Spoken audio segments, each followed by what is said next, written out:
लोगों का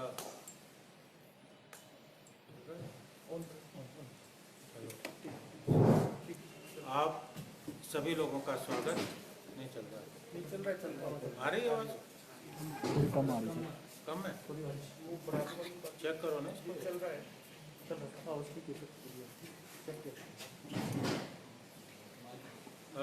welcome friends. आप लोग जानते हैं कि आजकल सेब का मुद्दा बहुत ज़्यादा हावी है। जिस ढंग से लगातार दाम गिर रहे हैं, बागवान बहुत ज़्यादा परेशान है। और जो सेब बहुल क्षेत्र है वहाँ मातम का वातावरण है। इसी मुद्दे को लेकर कांग्रेस पार्टी शुरू से मुखर रही है। मैंने प्रेस वार्ता के माध्यम से आप लोगों के जरिए सरकार को जगाने का प्रयास किया, लेकिन हम असफल रहे। उसके बाद हम लोगों ने महात्मा गांधी जी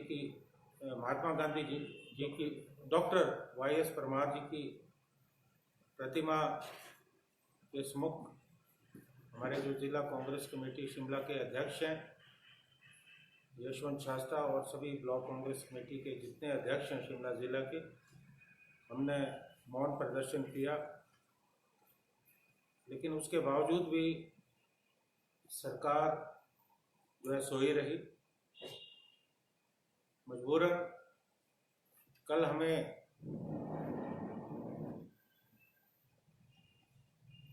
जो अडानी का सीए स्टोर बिथल में तो तहसील कुमारसैन में पड़ता है, वहाँ जाके हमें प्रदर्शन करना पड़ा। और हमने सरकार को चिताया कि जो अडानी और जो बड़े बड़े लदानी हैं उनके साथ आपकी जो मिली भगत है वो बिल्कुल खुल के सामने आ रही है, क्योंकि सरकार की तरफ से कोई भी इनिशिएटिव अभी तक नहीं लिया गया। मैं ये कहना चाहता हूँ कि अडानी ने हिमाचल प्रदेश में जो स्टोर बनाए हैं उन्हें जो ज़मीन खरीदने की परमिशन देगी धारा 118 के तहत, इसी शर्त के साथ था कि वो यहाँ के बागवानों को अच्छा मूल्य देंगे। और बरसों से जो दिल्ली में बैठे आड़ती हैं जो शोषण कर रहे थे हमारे किसानों और बागवानों का, उनके शोषण से निजात मिलेगी। और भारी सब्सिडी जो है लगभग 85% जो है इन सीए स्टोर को बनाने के लिए देगी। शुरू में अडानी साहब का रवैया ठीक था, लेकिन पिछले कुछ वर्षों से जब से दिल्ली में मोदी साहब की सरकार आई है, और ये जग जाहिर है कि अडानी मोदी साहब के परम मित्र हैं, पूरे देश में आज जो भी किसी भी व्यापारी को, किसी भी इंडस्ट्रियलिस्ट को अगर मदद देने की बात हो तो अडानी और अंबानी प्रमुख लोग हैं। मैं तो ये भी कहूँगा जो ये 3 काले कानून बने हैं इसकी पृष्ठभूमि में भी कहीं ना कहीं अडानी रहे हैं। अडानी ने जहाँ किसानों और बागवानों की उम्मीदों को तोड़ा, और इस बार जो उन्होंने दरें तय की वो पिछले वर्ष से जो है लगभग 18 रुपये कम थी। अब 72 रुपये जो प्रीमियम क्वालिटी का सेब है, एक पेटी की जो लागत है वो 1500-1800 के करीब आती है। और ऐसे में आप बताइए कि जो किसान है, बागवान है, उनके साथ जो है ये बहुत बड़ा अन्याय है। ये तो प्रीमियम क्वालिटी है जिसमें वो पूरा कलर, साइज हर चीज देखते हैं। बाकी की जो कसेब है उसकी जो है रिजेक्शन हो जाती है। मेरा ये कहना है कि ये सारी जो स्थिति इस वक्त प्रदेश में बनी है, इससे किसान और बागवानों में बहुत ज़्यादा हताशा है। और कल मैंने स्वयं सीए स्टोर के पास जाकर देखा कि 3-3, 4-4 दिनों से वहाँ गाड़ियाँ खड़ी हैं, क्योंकि किसानों और बागवानों के पास कोई विकल्प नहीं है। क्योंकि सेब पेरिशेबल आइटम है, आप ज़्यादा देर तक स्टोर नहीं रख सकते। और मैं यहाँ ये भी कहना चाहूँगा कि जो एचपीएमसी सरकारी उपक्रम है, एचपीएमसी को कोल्ड स्टोरेज बनाने के लिए जो भारत सरकार का वाणिज्य मंत्रालय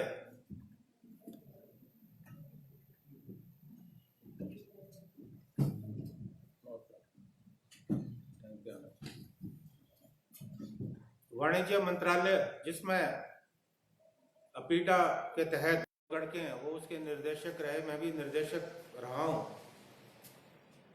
इसके पीछे मंशा ये थी कि जो कोल्ड स्टोरेज है, सीए स्टोर्स है, उसमें जो बागवान है वो अपनी फसल रख सकेंगे। और मेरी जानकारी के मुताबिक अभी इन स्टोरों का इस्तेमाल अडानी और अंबानी और दूसरे लोग कर रहे हैं। अडानी इसका इस्तेमाल कर रहे हैं। कहाँ तो किसानों को मिलना चाहिए। और एचपीएमसी की जो कार्य प्रणाली है वो भी बागवान विरोधी, क्योंकि बागवानों के बजाय वो प्राथमिकता जो बड़े लदानी हैं, बड़े आड़ती हैं, उनको दे रहे हैं।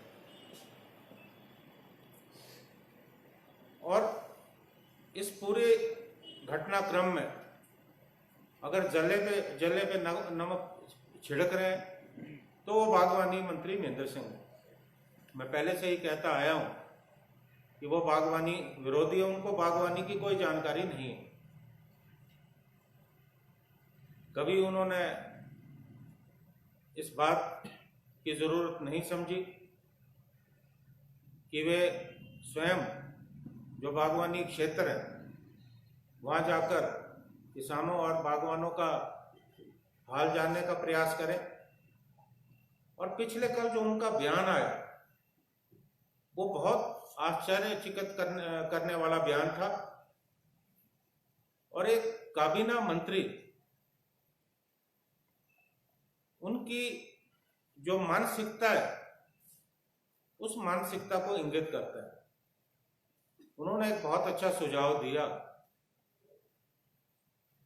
कि किसानों को चाहिए कि वो क्रेटों में सेब रखकर खुले में बेचें।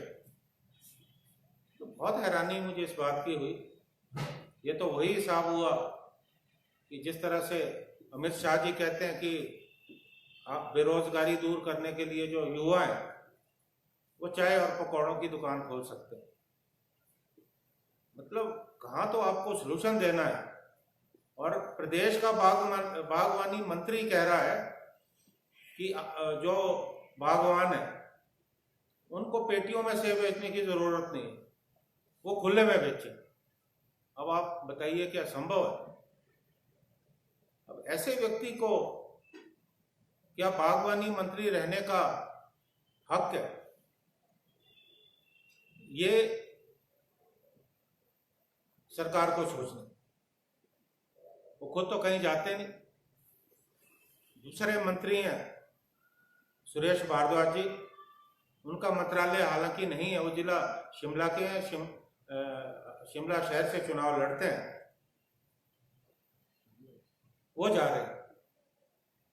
अभी पिछले दिनों वो रोडू गए और वहां उन्होंने जो बातें कही उस पर मुझे ऐतराज। आपने देखा होगा कि मैं राजनीति में कभी किसी नेता पे व्यक्तिगत आरोप नहीं लगाता, ना कोई व्यक्तिगत टिप्पणी करता हूं। सुरेश भारद्वाज जी वरिष्ठ नेता हैं और उच्च न्यायालय में अधिवक्ता रहे हैं। मैंने भी उच्च न्यायालय में काफ़ी साल वकालत की है, उनको अच्छी तरह जानता हूँ। मुझे उनसे ऐसी टिप्पणी की उम्मीद नहीं थी। वो कह रहे हैं कि कुलदीप राठौर सबको चोर कह रहे हैं, और मैंने किसको चोर कहा ये मेरी समझ से परे। मैं इस तरह की भाषा का कभी इस्तेमाल नहीं करता। और दूसरा, उन्होंने कहा कि जितने सेब के बागवान हैं उनको कुलदीप राठौर के घर जाके सेब बेचना चाहिए। मुझे उनके बयान पे आपत्ति। और मैं कहना चाहता हूं सुरेश भारद्वाज जी, आप मेरी पेशेंस की परीक्षा ना लें। अगर मैं व्यक्तिगत टिप्पणी या आरोपों पे उतर आया तो आपको खड़े होने की जगह न मिले। मैं स्पष्ट तौर पर कहना चाहता हूं, इस भाषा का इस्तेमाल वो वहां करें जिस व्यक्ति को ऐसी भाषा सुनने की आदत हो। मैं फिर से दोहराना चाहता हूं, I don't believe in personal acquisition and I warn him to stop such language in future. क्या बात करते हो? क्या किया उन्होंने बागवानों के लिए? शिमला से विधायक है, क्या उन्होंने कभी सुन ली जाके कि बागवानों के साथ क्या हो रहा है? और उनका जो अपना मंत्रालय वहां क्या हो रहा है? वो बजाय इसके टिप्पणी करने के अपने मंत्रालय की फिक्र करें। ये मैं स्पष्ट रूप से कहना चाहता हूं। और आज क्या हो रहा है? आज जैसे जैसे चुनाव आ रहे हैं, क्योंकि भारतीय जनता पार्टी की जो प्रदेश सरकार है उन्हें लग रहा है कि ये जो 4 उपचुनाव है उनके हाथ से निकल चुके हैं। ये सुरेश भारद्वाज की बात मैं नहीं कर रहा। महेंद्र सिंह उसी तरह की भाषा का इस्तेमाल करते हैं। अभी इनके मंत्री राकेश पठानिया है, उनकी जो टिप्पणी आई, उन्होंने कहा कि जो राम स्वरूप है वो क्या कांग्रेसियों के बाप है? अरे आपको मंत्री किसने बनाया?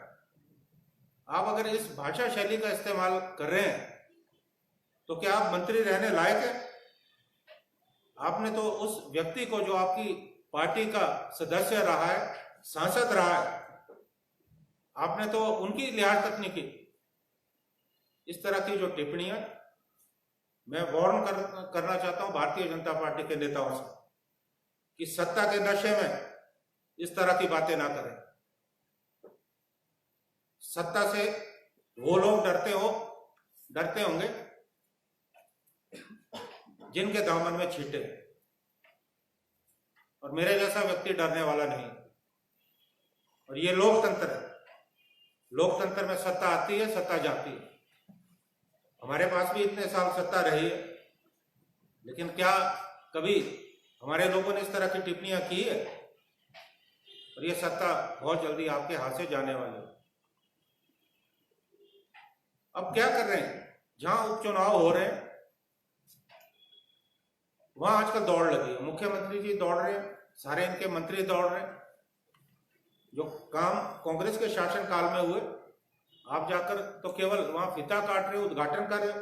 आज मुख्यमंत्री जी रामपुर गए, मुझे कोई आपत्ति नहीं है, आप प्रदेश के किसी भाग में जा सकते हो, लेकिन आपको फीता काटने का ख्याल अभी आया क्योंकि अभी चुनाव हो रहे हैं।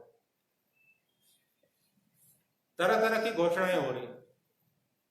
कहीं एसडीएम कार्यालय खोले जा रहे हैं, कहीं नई तहसीलों की घोषणा हो रही है। अब नए जिलों का शगुफा छोड़ा है। अरे आप ये बताइए, आपकी सरकार तो पूरी कर्जे पे चल रही है। हर महीने, हर मास आप दिल्ली जाकर कर्जा लेके आते हो।